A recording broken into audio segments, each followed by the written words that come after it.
Bonjour à tous, c'est toujours le frère Zoulou là dans l'émission dans la relation cachée de la parole du Dieu véritable. Je rends grâce à Dieu le créateur du ciel, de la terre, de toute chose, de toute forme de vie, de ce qu'il est grand, glorieux et redoutable. Je remercie ce Dieu parce qu'il est bon, parce qu'il est fidèle, parce qu'il est unique et de ce qui vit inexplicablement hors de toute réalité. Donc aujourd'hui, par sa permission et par son esprit pur et puissant que les apôtres ont reçu dans Jean 22. Je vais donner une autre sorte de continuité, c'est-à-dire le baptême d'eau par immersion n'est plus d'actualité. La preuve, on va vous le démontrer par l'Esprit de Dieu. Donc, vous ne devez pas ignorer qu'il est dit dans Proverbe 19 que le manque de sens n'est bon pour personne. Le manque de sens, le manque de connaissance, le manque de savoir n'est bon pour personne. Et dans Proverbe 25 la gloire de Dieu est de cacher des choses et la gloire des rois est de sonder des choses. Mais il est dit dans Deutéronome 29 que les choses cachées sont au Père et les choses révélées sont aux créatures, sont aux humains. Mais ce Dieu terrible, grand et glorieux dit dans Jérémie 33:3, demande-moi et je te relèverai des choses cachées, des choses que tu ne sais pas. Ce que vous ne savez pas, c'est quoi? C'est qu'il est dit dans Matthieu chapitre 3 au verset 11, en parlant de la personne de Jean-Baptiste, il dit ceci: moi je vous baptise d'eau, virgule. Moi je vous baptise d'eau. Il y a une virgule, il n'y a pas un point, mais dans cette version il n'y a pas un point, il y a une virgule. Pour vous amener à la repentance. Donc Jean-Baptiste qui avait reçu le Saint-Esprit dans le ventre de sa mère, avait l'esprit de vérité, il savait de quoi il parlait. C'est pour ça qu'il dit ici, moi je vous baptise d'eau, virgule, parce que le pour c'est quoi? Il faut peser les mots, il faut peser, parce que Dieu seul crée les mots, les langages dans Genèse 11:7. Jean-Baptiste dit ceci, que lui vous baptise d'eau pour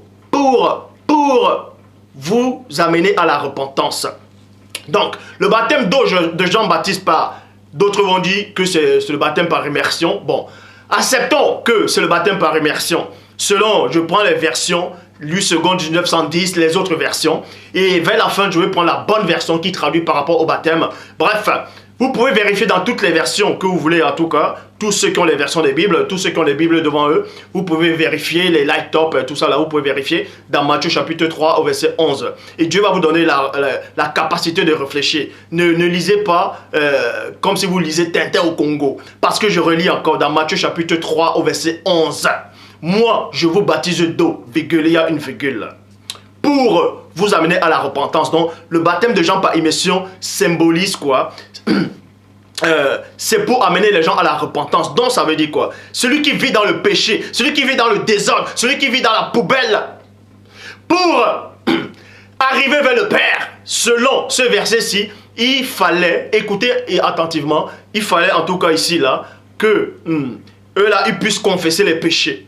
Pour être purifiés plus tard, c'est-à-dire, ils confessent les péchés pour les amener, pour les sortir des ténèbres pour aller à la lumière. Et la lumière symbolisait qui? Symbolisait le premier-né. Vous voyez? C'est pour ça que Jean-Baptiste dit que moi je vous baptise d'eau pour vous amener à la repentance. Mais celui qui vient après moi est plus grand que moi. Je ne le connaissais pas, mais celui qui m'a envoyé pour vous baptiser d'eau, celui-là m'a dit, celui auquel tu verras l'Esprit descendre, c'est celui-là qui baptisera du feu et du Saint-Esprit. Donc, et dans Marc chapitre 1 au verset 5 dit ceci: tout le pays de Judée et tous les habitants de Jérusalem se rendaient auprès de lui et confessaient leurs péchés. Ils se faisaient baptiser par lui dans le fleuve du Jourdain. Point. On s'arrête dans le point, on est dans les mystères même du point. Écoutez attentivement.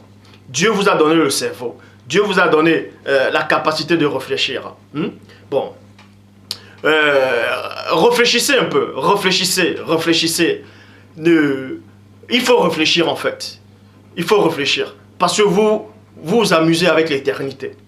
Vous rigolez avec l'éternité. Vous rigolez avec l'éternité.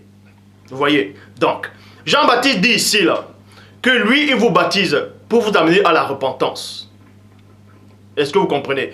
Et dans Marc chapitre 1 verset 5, il est dit quoi? Tout le pays de Judée et tous les habitants de Jérusalem se rendaient auprès de lui et confessaient leurs péchés et ils se faisaient baptiser par lui dans le fleuve du Jourdain. Vous voyez? Donc, ils venaient, ils ont entendu la parole de Jean-Baptiste, ils ont confessé les péchés et se sont baptisés. Est-ce que vous comprenez? Bon, ça c'est il y a deux étapes. Il y a deux étapes ici là. Maintenant, on va aller dans Marc plutôt dans Actes des Apôtres chapitre 22 au verset 16. En parlant de la personne de Paul de Tarse, il dit ceci. Et maintenant, virgule, pourquoi tardes-tu? Point d'interrogation. Parce que là, Paul était avec Ananias, donc il devait le Père avait choisi Paul de Tarse, vous voyez, pour être son instrument. Pour être son instrument. Et quand il est arrivé au devant de Ananias, c'est lui qui raconte ici là, dans Actes des Apôtres chapitre 22 verset 16. Et maintenant, pourquoi tardes-tu? Lève-toi, virgule, lève-toi, sois baptisé. Écoutez, lève-toi, sois baptisé et sois sois lavé de tes péchés en faisant appel au nom du Seigneur. Point. Donc on vous montre les mystères ici. Là, j'ai pris les versions des Bibles qui traduisent mal par rapport au mystère du baptême.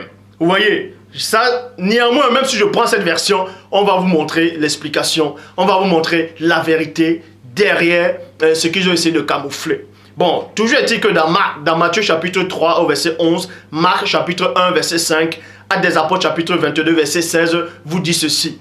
Pour recevoir le pardon, il faut d'abord passer, selon ces versions, écoutez attentivement, selon les versions des Bibles là, eux ils disaient pour recevoir le pardon, il fallait passer par le baptême d'eau. Selon ces versions là, il fallait passer par le baptême par immersion. Mais la question que je voulais vous poser, quand le brigand qui était sur le poteau auprès du Christ, est-ce qu'on l'a enlevé les clous? Les Romains sont venus, il a enlevé les clous quand il a dit au Seigneur, souviens-toi de moi quand tu viendras dans ta gloire. Est-ce que en disant souviens-toi de moi, il s'est repenti. En disant, je répète encore, souviens-toi de moi quand tu viendras dans ton règne, quand tu viendras dans ta gloire, c'était une repentance. Pour ceux qui ne comprennent pas les paroles spirituelles, vous voyez, c'était une repentance. Il s'est repenti. Et Christ maintenant dit, en vérité, je te le dis. Bon, bref, j'avais déjà fait une vidéo sur ça. Bref, toujours est-il que Christ, néanmoins, il a parlé. Le fait de dire en vérité, c'est quoi? Christ l'avait déjà purifié par ses paroles. Christ l'a baptisé par ses paroles. Christ l'a purifié. Pourquoi les Romains ne sont pas venus prendre les clous, enlever les clous de la main de ce brigand et le faire passer par le baptême d'eau? Pourquoi? Pourquoi ce brigand n'avait pas eu besoin du baptême d'eau? Or, nous savons que Dieu ne fait d'exception de personne. Donc, lui, on va faire l'exception sur lui. Sur ce brigand-là. Il n'a pas connu le baptême de Jean-Baptiste par immersion. Alors que le baptême de Jean, soi-disant par immersion, il fallait que tu confesses d'abord tes péchés et le baptême puisse te purifier, non? C'est ce que vos versions disent alors. Bon, nous allons donc raisonner. Dans Actes des Apôtres chapitre 2 verset 38, là c'est Pierre, Képha, Pétro qui parle. Il dit ceci. Pierre le dit, 2 points. Repentez-vous. Écoutez attentivement le message, écoutez attentivement. Ne lisez pas la Bible comme si vous lisez Tintin au Congo. Hein? On va entrer dans les mystères cachés de la parole du Père. Actes des Apôtres, chapitre 2, verset 38. Pierre le dit, 2 points. Repentez-vous, repentez-vous. Et que chacun de vous soit baptisé au nom du Christ, virgule, pour le pardon de vos péchés. Et Dieu et vous recevrez le don du Saint-Esprit. Point. Pierre, dans Jean 20, 22, a reçu le Saint-Esprit. Recevoir le Saint-Esprit, premièrement, c'est quoi? Ça veut dire que vous devenez enfant de Dieu. Parce qu'il est dit dans Jean chapitre 1 verset 12, à tous ceux qui l'ont reçu, à ceux qui ont cru à son nom, il les a donné le pouvoir. Et ce pouvoir-là, c'est le Saint-Esprit de devenir enfant de Dieu. Et maintenant, Pierre, Képha, Pétro a reçu la puissance. Dans Actes des Apôtres chapitre 2 verset 4, il fut tous remplis. Mais toujours est-il que Pierre a parlé sur la conduite du Saint-Esprit en disant, repentez-vous. Premièrement, il y a la repentance. Et ensuite, il dit, repentez-vous et que chacun de vous soit baptisé. Là, c'est dans les versions, les 8 secondes, 1910, tout ça là. Je prends néanmoins ces versions-là pour tous ceux qui ne connaissent pas la vraie version. Je prends néanmoins ces versions-ci. Même dans ces versions-ci, vous allez voir quelque chose. Pierre le dit, repentez-vous et que chacun de vous soit baptisé dans Matthieu chapitre 3 verset 11, Marc chapitre 1 verset 5, Actes des Apôtres chapitre 22 verset 16, Acte 2, 38 dit la même chose. Premièrement, parce que Dieu n'est pas un Dieu de désordre. Dieu n'est pas un Dieu de désordre. Hein? Est-ce que avant de vous laver, vous allez vous habiller et puis vous allez sous la douche, vous enlevez les habits et vous allez sous la douche? Est-ce que vous comprenez? Donc ici, là, on vous montre ici, là, que premièrement, il faut la repentance. Et deuxièmement, il faut le baptême, selon ces versions. Et troisièmement, vous recevrez le don du Saint-Esprit. Ça veut dire quoi? Vous recevrez le Saint-Esprit. Recevoir le don du Saint-Esprit, c'est recevoir d'abord le Saint-Esprit. Est-ce que vous comprenez? Donc, verset 41 dans la Bible du Semeur. Ceux qui acceptaient les paroles de Pierre se firent baptiser.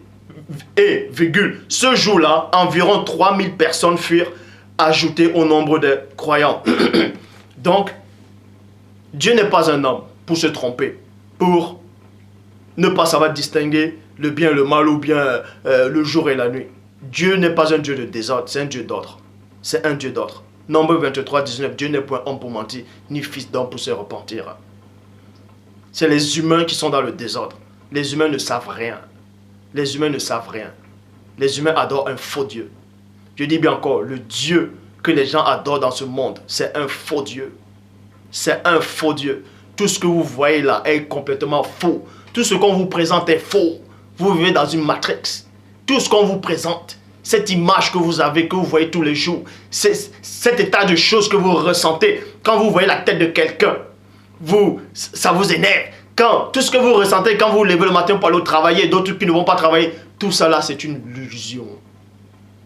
Tout est faux. Quand vous allez sortir votre tête du sable comme l'autruche qui met constamment sa tête, quand vous allez sortir la tête, vous allez voir la réalité. Vous connaîtrez la vérité vous rendra libre. Donc, la révélation, c'est quoi ici, là? On vous donne la révélation ici, que premièrement, il y a la repentance. Parce que Dieu, c'est un Dieu d'ordre. Premièrement, il y a la repentance. Et ensuite, on vous dit ici, là, dans ces versions, qu'il y a le baptême. Et troisièmement, c'est-à-dire le baptême, ça symbolise qu'on vous pardonne, en fait. Maintenant, quand on vous pardonne, vous devenez une nouvelle créature. Les choses anciennes ont disparu. Et ensuite, quand vous êtes devenu une nouvelle créature, vous appartenez au Père. Donc, vous avez maintenant le gage. Vous avez le sceau de Dieu. Le sceau. C'est le sceau du roi. Pour montrer que vous appartenez au roi. C'est le Saint-Esprit. Dieu ne peut pas vous donner le Saint-Esprit tant que vous n'avez pas renoncé à vos péchés. Dieu ne peut pas vous donner le Saint-Esprit tant que vous vivez encore dans vos péchés, dans vos mensonges, dans vos mauvaises interprétations de la parole. Dieu, ce verset, il n'y a aucun verset, je dis bien, dans toutes les versions des Bibles qui existent dans l'histoire de l'humanité, où Dieu va prendre le Saint-Esprit, il va mettre le Saint-Esprit dans un pécheur.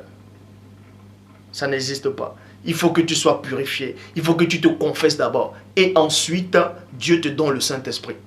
C'est pour ça qu'il est dit dans Jean chapitre 1 verset 12, à tous ceux qui l'ont reçu. Recevoir c'est quoi? C'est d'accepter. À tous ceux qui ont cru en son nom. On reçoit la parole. Et on accepte. C'est en acceptant, c'est-à-dire on se repent et on accepte. Et c'est là où l'Esprit, la présence elle-même du Père vient s'établir en vous. Est-ce que vous comprenez? Nous sommes d'accord. C'est ce que Pierre a expliqué dans Actes des Apôtres chapitre 2 verset 38. Pierre leur dit, repentez-vous et que chacun de vous soit baptisé au nom du Christ pour le pardon de vos péchés. Donc, premièrement, avant de recevoir le Saint-Esprit, il faut que Dieu vous pardonne de vos péchés. Comme ça, il vous nettoie en fait, vous devenez pur. Et ensuite, vous recevrez le don du Saint-Esprit. Ça veut dire vous recevrez le don du Saint-Esprit. Ça veut dire que vous allez recevoir le Saint-Esprit. Verset 41 dans la Bible du Semeur. Ceux qui acceptaient les paroles de Pierre se firent baptiser. Et ce jour-là, le nombre de environ 3000 personnes fut ajouté au nombre des croyants. Or, nous allons donc voir maintenant dans Actes des Apôtres, chapitre 10 au verset 44, en parlant de Corneille. Nous savons que Corneille c'était un païen. Un païen. Bon. Quand Pierre prononça encore ces mots, virgule, le Saint-Esprit descendit sur tous ceux qui entendirent la parole. Verset 45. Tous les fidèles circoncis qui étaient venus avec Pierre, avec Képha, avec Pétro, furent étonnés de ce que le don du Saint-Esprit était aussi répandu sur les païens. Point. Maintenant, tous ceux qui n'ont pas de révélation vont peut-être penser que oui, mais ces païens-là vivaient dans le péché. Comment se fait-il que le Saint-Esprit est entré en eux alors que ce sont des païens? On sait c'est quoi les païens? Ce sont des gentils. Les païens qui vivent mal. Mais non. Même ces juifs-là, même c'est-à-dire ces fidèles circoncis qui ont assisté à cette puissance, à cette démonstration, étaient dans la confusion. Parce qu'eux-mêmes, ils n'ont pas compris les mystères cachés du Père. Mais Képha, Pétro, Pierre avaient compris cette révélation, avaient compris ce mystère. Et on va vous révéler pourquoi le Saint-Esprit est descendu sur les païens. Écoutez la révélation. Quand vous lisez dans Jean chapitre 15 au verset 3, il est dit quoi? Déjà vous êtes purs, virgule, à cause de la parole que je vous ai annoncée. Point. C'est ce qui s'est passé dans Actes des Apôtres chapitre 10 au verset 44. Quand Pierre a prononcé les paroles, Corneille a entendu les paroles, a recueilli les paroles, parce qu'il est dit dans Job, chapitre 4, verset 12, une parole est arrivée effectivement jusqu'à moi, et mes oreilles en ont recueilli des sons légers. Recueillir, c'est d'accepter, c'est d'héberger, c'est de faire entrer. Donc quand Pierre, Képha, Pétro s'est mis à parler, à annoncer la véritable parole du Père qui libère, à Corneille et à sa famille, à ce païen, il a accepté. Et cette parole l'a nettoyé. Cette parole l'a purifié. Et en cela, le Saint-Esprit entre en Corneille. Parce qu'il était purifié en ce moment, quand il a accepté les paroles. C'est la même chose que Christ dit à ses apôtres dans Jean chapitre 15, verset 3. Déjà, vous êtes purs à cause de la parole que je vous ai annoncée. Parce que les apôtres ont été purifiés par la parole qui sortait de la bouche de Christ. Et cette parole-là, c'est de l'eau. C'est le véritable baptême.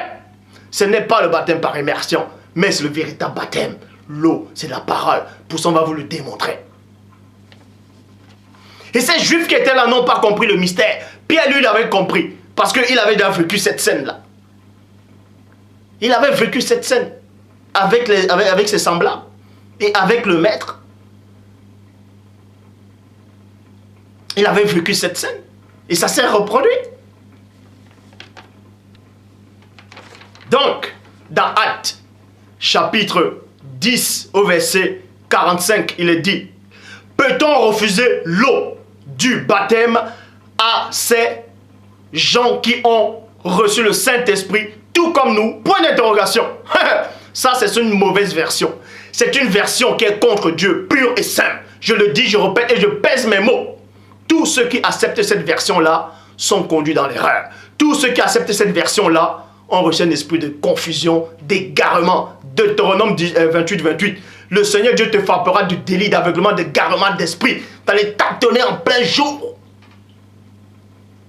Mais, si Pierre avait un seul instant dit: peut-on refuser l'eau du baptême à ces gens qui ont reçu le Saint-Esprit comme à nous? C'était une grande confusion, une grande contradiction. Le même Pierre vous montre ici, et le même Jean aussi vous dit que le baptême d'eau, pour passer par là, pour recevoir le Saint-Esprit, il faut passer par le baptême d'eau. Selon ces versions que vous avez reçues. Donc, il faut confesser vos péchés pour recevoir le Saint-Esprit.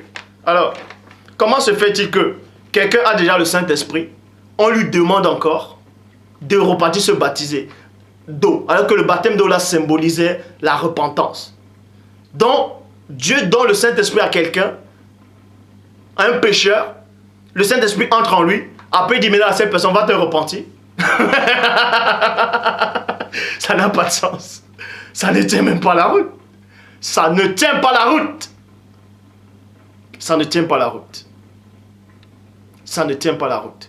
Donc ce verset-là n'a pas de sens. Ce verset n'a pas de sens. Puisque ce verset n'a pas de sens. Le Saint-Esprit est entré dans Actes chapitre 10 au verset 44 sur la famille des païens.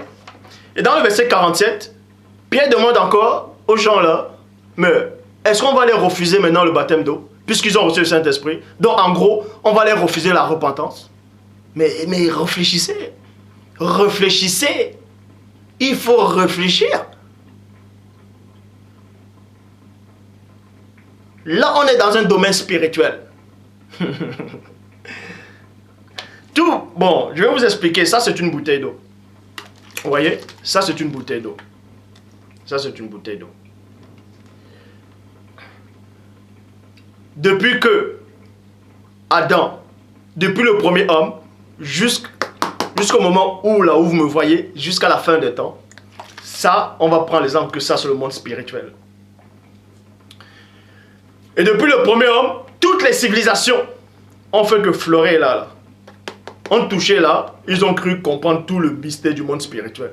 Et pourtant, il faut franchir tout ça là et entrer et boire toute cette eau. Faites attention quand vous voulez toucher des choses qui vous dépassent. Quand vous voulez toucher des mystères que vous ne comprenez pas.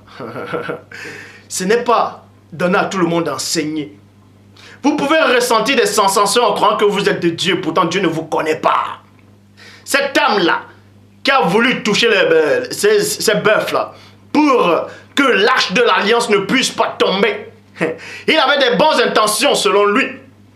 Mais il est écrit que le Père l'a frappé. Et David a eu peur ce jour-là. Quand vous, en tout cas, je m'adresse maintenant à tous ceux qui se disent pasteurs, révérend bishop maréchal. Je ne vous déteste pas. Je ne prie pas contre vous. Je n'ai jamais prié contre vous devant Dieu. Et je ne le ferai pas. Parce que je ne suis pas venu pour ça. Je ne suis pas venu pour ça. Je n'ai la haine contre personne. Je n'ai pas la haine contre vous. Je n'ai pas de haine. Dieu m'empêche que je sois en colère. Parce que si je me mets en colère, je n'ai même pas besoin de pointer le doigt. Le fait seulement que je sois en colère, le fait seulement que je sois attristé, le Saint-Esprit va être attristé et le Saint-Esprit va vous toucher. C'est pour ça que je ne me mets pas en colère.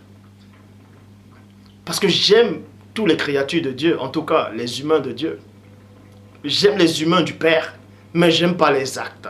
Je n'aime pas les façons de faire.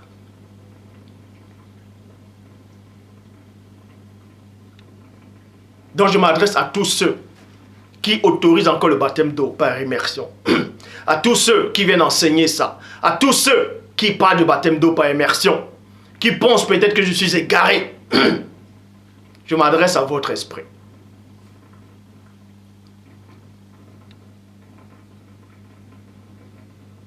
Vous qui êtes tellement sûr que vous êtes dans la vérité. Méditez un seul instant. Demandez à Dieu de vous donner cette petite révélation. De vous donner cette explication aussi. Comment se fait-il que les gens, quelqu'un puisse recevoir le Saint-Esprit? Qu'un homme puisse recevoir un seul instant le Saint-Esprit. Et après, on lui demande d'aller se baptiser d'eau. Alors que ce baptême d'eau là symbolise la repentance. Mais ça n'a pas de sens. Ça n'a pas de sens. Ça n'a pas de sens. La parole vous dit, n'attristez pas le Saint-Esprit qui est en vous. Ça veut dire quoi? Ça veut dire, premièrement, quelqu'un qui est saint, et il a le Saint-Esprit. Quand il commence à aller à gauche, à droite, là il va commencer à attrister le Saint-Esprit. En cela, Paul dit, n'attristez pas le Saint-Esprit qui est en vous. Et celui qui vit dans le péché, celui qui ne s'est pas repenti, comment il peut plaire au Saint-Esprit? Comment il peut plaire à Dieu?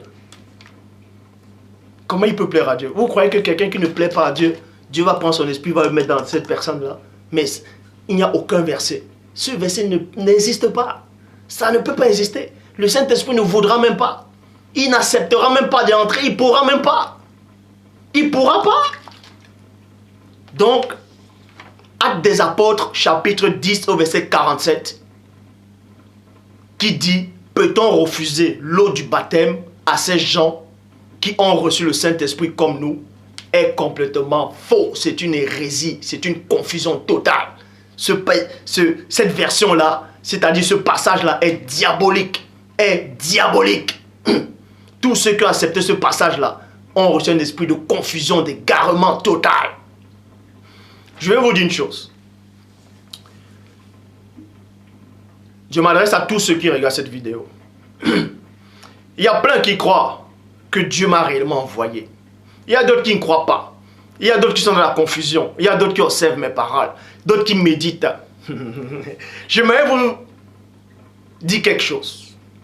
J'aimerais vous dire quelque chose. Hier,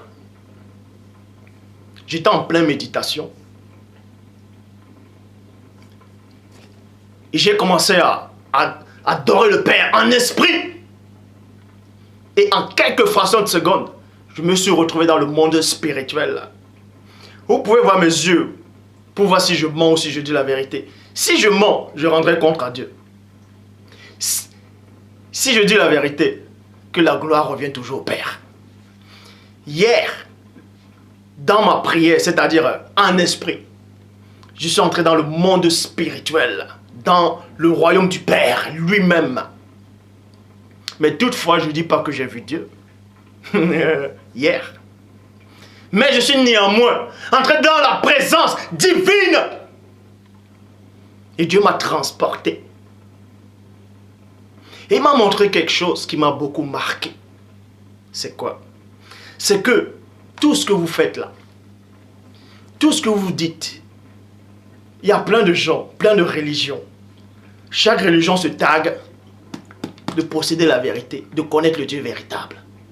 Mais Dieu m'a encore bien montré en détail que tout ça c'est faux, que personne ne le connaît. Personne ne le connaît. Plein de gens vont dire, mais c'est qui ce Zoulou-là là? Il pense qu'il est le seul à connaître Dieu. Il pense que les milliards de personnes qui existent dans le monde, il n'y a qu'à Dieu, il n'y a que lui seul auquel Dieu s'est révélé.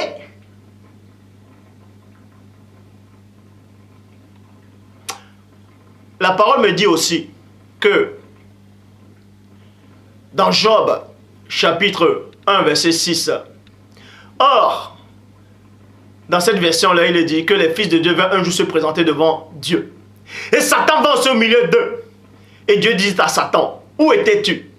Et Satan répondit, de parcourir la terre, je m'y promenais. Et Dieu lui dit, as-tu remarqué mon serviteur Job? Il n'y a personne comme lui sur la terre. Il n'y a personne comme lui sur la terre. Mais autant de Job, il y avait des milliards de personnes. Mais Dieu dernièrement dit, il n'y a personne comme lui. Ceci pour vous dire que vous pouvez ressentir que vous êtes en train d'adorer Dieu. Vous pouvez ressentir des sensations. Vous pouvez ressentir que quand vous priez, Dieu est réellement là. C'est une sensation. Les bouddhistes le ressentent aussi. Tous les hindous là, qui prient Shiva, Kali, Brahma, Vishnu, Ganesh, ils ressentent aussi cela. Et plus que vous-même.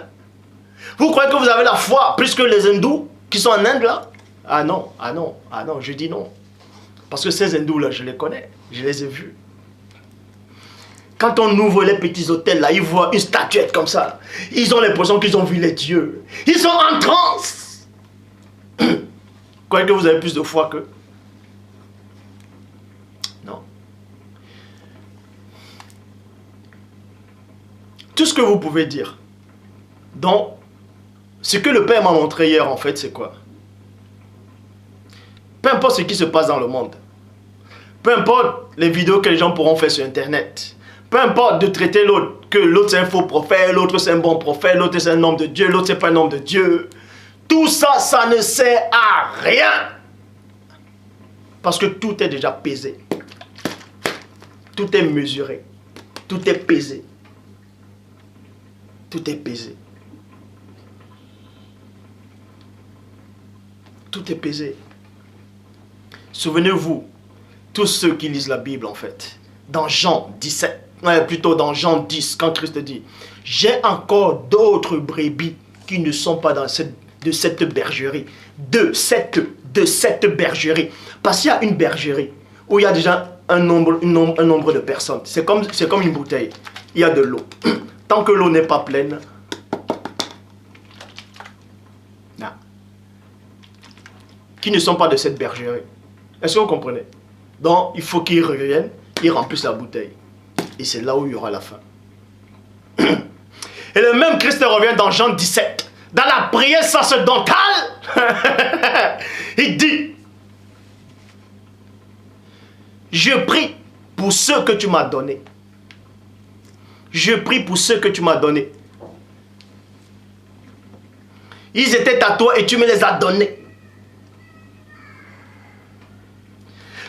Je ne prie pas pour le monde, mais uniquement pour ceux que tu m'as donnés. Et vous savez ce que ça veut dire? Ça veut dire, et dans Matthieu 24, il a dit quoi?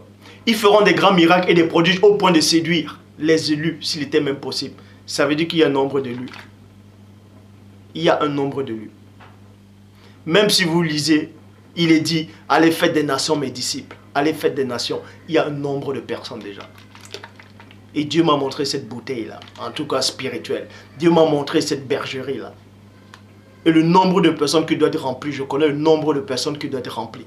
Quand les témoins, je vais bien vous dire, et les 144 000 personnes iront au ciel, tout ça c'est faux. C'est faux.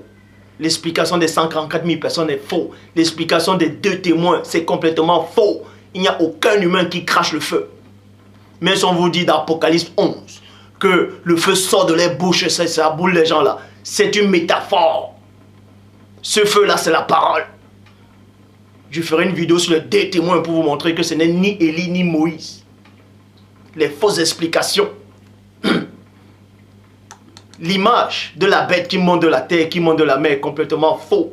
L'image de Jézabel, c'est-à-dire Babylone la grande, la mère des impudiques, tout ça c'est faux. Toutes les explications qu'on a déjà données, là, tout est faux. Je dis bien, tout est faux. La bergerie, elle est comme ça là. Il y a un nombre de personnes là-dedans. Ça doit être rempli.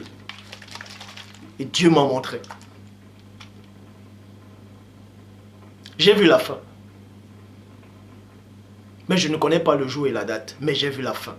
Donc, tous les vidéos que vous pourrez faire, tous les messages que les gens pourront apporter, que vous parlez d'amour, vous parlez de quoi que ce soit, tant mieux pour vous. Mais j'ai vu la fin. Je le dis encore. Et je le répète. Et je pèse mes mots. Et Satan lui-même, actuellement, il me voit. Il me guette de loin. Mais tu es vaincu. Chérubin jadis ouin. Tu es vaincu. Tu ne peux rien contre moi. Même si plein pensent peut-être que je travaille pour toi. C'est ce que tu les as fait comprendre, tu les as dupés. Ils sont tombés dans ton piège. Mais je vous le dis, avec certitude, avec assurance. Non pas que je souhaite, mais c'est une vérité. Je quitte ce monde-ci, dans cette dimension parallèle, dans ce monde physique, je vais directement auprès du Père. Je ne passe pas par le séjour des morts. Et je n'ai pas besoin que un ange vienne me chercher pour me faire traverser la route du grand mystère. Certes, il y aura un protocole. Il y aura des anges, des chérubins, des archanges, trône, dignité, domination, autorité et les ophanimes. Quand je vais quitter ce monde, ce temple, ce corps, il y aura un protocole. Je passerai directement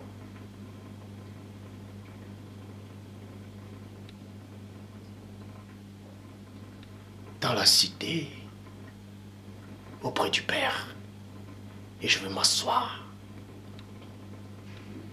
Je ne passerai pas, soi-disant, dans votre sein d'Abraham. Non. Je passerai directement, tout droit. Fouf. Et je vais m'asseoir.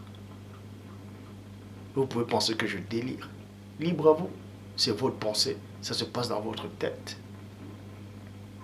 Je vais m'asseoir.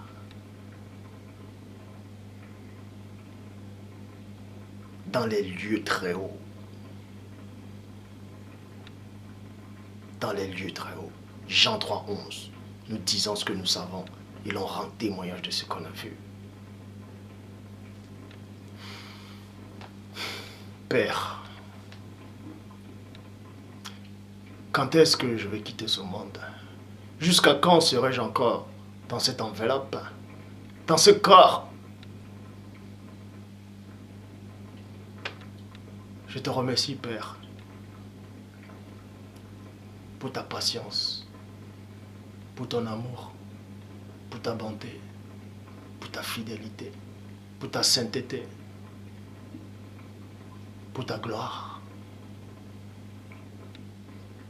Je m'incline, ô Père divin, devant ta grandeur, devant ta divine puissance. Toi qui vis inexplicablement hors de toute réalité. À toi soit l'honneur, la puissance, le règne. Je te remercie, Père, de ce que tu contrôles toutes choses. Je te remercie, ô Père, essence divine, de ce que aucun homme ne te connaît.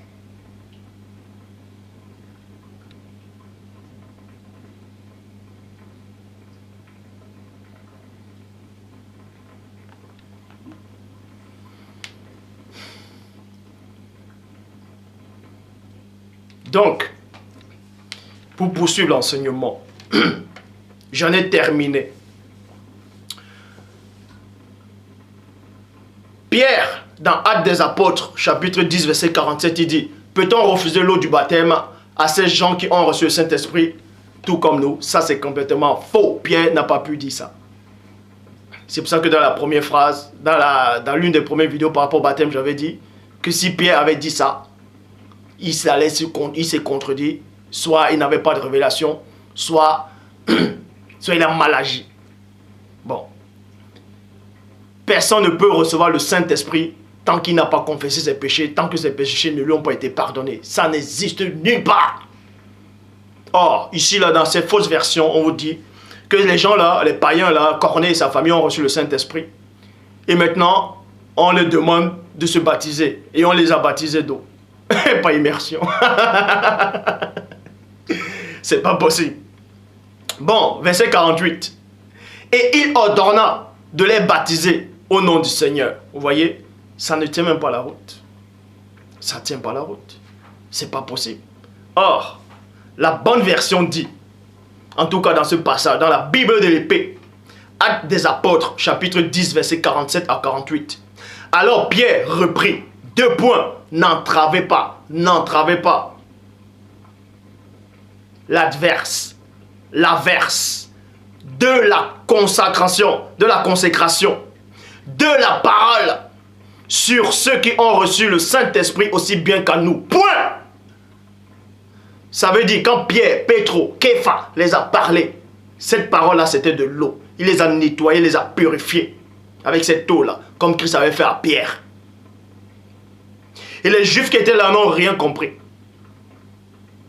Ils n'étaient pas dans la révélation. Et eux, ça les a dérangés qu'un païen puisse recevoir le Saint-Esprit. Parce qu'eux, ils n'ont pas vu que la parole de Pierre était en train de les avoir nettoyés. Eux, ils n'ont pas vu ça. Mais Pierre avait compris. C'est pour ça que Pierre dit maintenant, n'entravez pas, n'empêchez pas l'adverse. Tapez la définition, verse. La verse c'est quoi? Ce sont des gouttes. De la consécration de la parole sur ceux qui ont reçu le Saint-Esprit aussi bien qu'à nous. Et il commanda d'être. Et il est commandant d'être engagé. D'être engagé et non d'être baptisé. D'être engagé au nom du Seigneur. Point. D'être engagé. Engagé en quoi?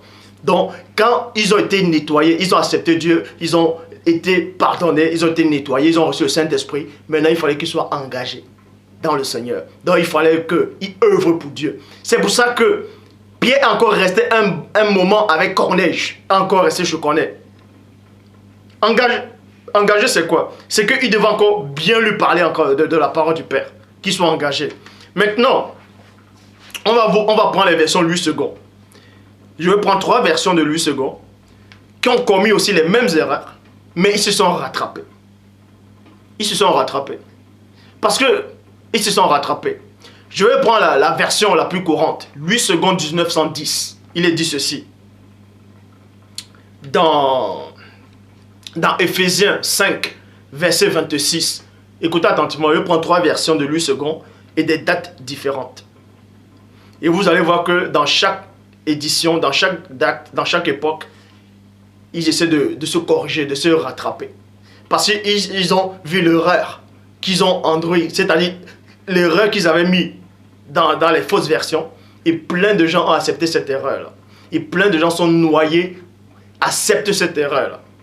Louis II 1910, dans Éphésiens chapitre 5 au verset 26, dit ceci. En parlant de Christ, en parlant de l'Église, on vous dit que Christ a sanctifié l'Église, a nettoyé l'Église, tout ça, afin de la sanctifier par la parole, virgule, après l'avoir purifiée par le baptême d'eau, virgule. Là, c'est dans Louis II 1910, et ça, c'est faux. Maintenant, toujours, les gens qui ont traduit ces Bibles-là, de Louis II toujours, c'est-à-dire la même famille, la même société, c'est-à-dire les mêmes Louis II, c'est-à-dire les mêmes gens qui ont dit Louis II était mort. Mais ce sont les gens qui ont travaillé avec eux, ainsi de suite, ils sont tous là-dedans. Nouvelle Bible seconde, 2002, toujours dans Éphésiens 5, 26. Afin de la consacrer, vous voyez, afin de la consacrer en purifiant par le bain d'eau et la parole, virgule. Vous voyez, il y a une petite modification, mais elle est toujours fausse. Et Louis II, maintenant, ils reviennent encore. Bible seconde 21, 2007. Maintenant, ils ont bien traduit, parce qu'ils se sont rendus compte de cette erreur, que plein d'entre vous ont accepté. Le baptême d'eau par immersion n'est pas d'actualité, n'est plus d'actualité, ne sera jamais plus d'actualité. Tous ceux qui acceptent ça, tous ceux qui enseignent ça, tous ceux qui font ça, de toutes les façons, Dieu m'a montré. Vous êtes mesurés, vous êtes pesés. La bonne version de Louis II par rapport à ce verset dans Éphésiens 5, 26, et vous pouvez vérifier dans toutes les autres versions, ça dit la même chose, excepté la Bible de Martin et deux ou trois autres versions, c'est tout. Enfin, de la conduire à la sainteté, après l'avoir purifiée et lavée par l'eau de la parole. Vous voyez? Par l'eau de la parole. Par l'eau de la parole. Et c'est ce que Pierre a fait à Corneille. Il les a nettoyés avec l'eau de la parole. C'est ça le vrai baptême. Mais ce sont les choses spirituelles. Vous voulez quoi? Comme dit le premier-né, quand je vous parle des choses terrestres, vous ne croirez pas. Vous ne croyez pas quand on vous parle des choses terrestres. Mais comment vous allez voir? Comment vous allez croire quand on vous parle des choses célestes? Comment vous pouvez croire sans vous parler des choses célestes? Comment? C'est pas possible.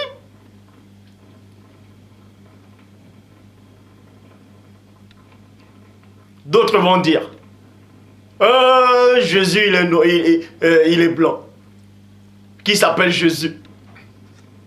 Que de toutes les façons, on a juste parlé de la généalogie de Christ en passant par Joseph. Et Joseph, on sait que Joseph n'a pas accouché le Christ. Mais on parle de la généalogie de Marie dans la Bible, mais ce que vous ne voyez pas. On sait d'où Marie est sortie. C'est écrit, mais ce que vous ne voyez pas. Donc, par la grâce de Dieu, je ferai aussi une vidéo sur... il y a plein de demandes en fait. Je ferai des vidéos sur le sabbat. Est-ce que le sabbat est encore d'actualité? Est-ce que Moïse a réellement existé? Est-ce que l'histoire de Moïse a été piquée sur celui du roi Saigon d'Akan?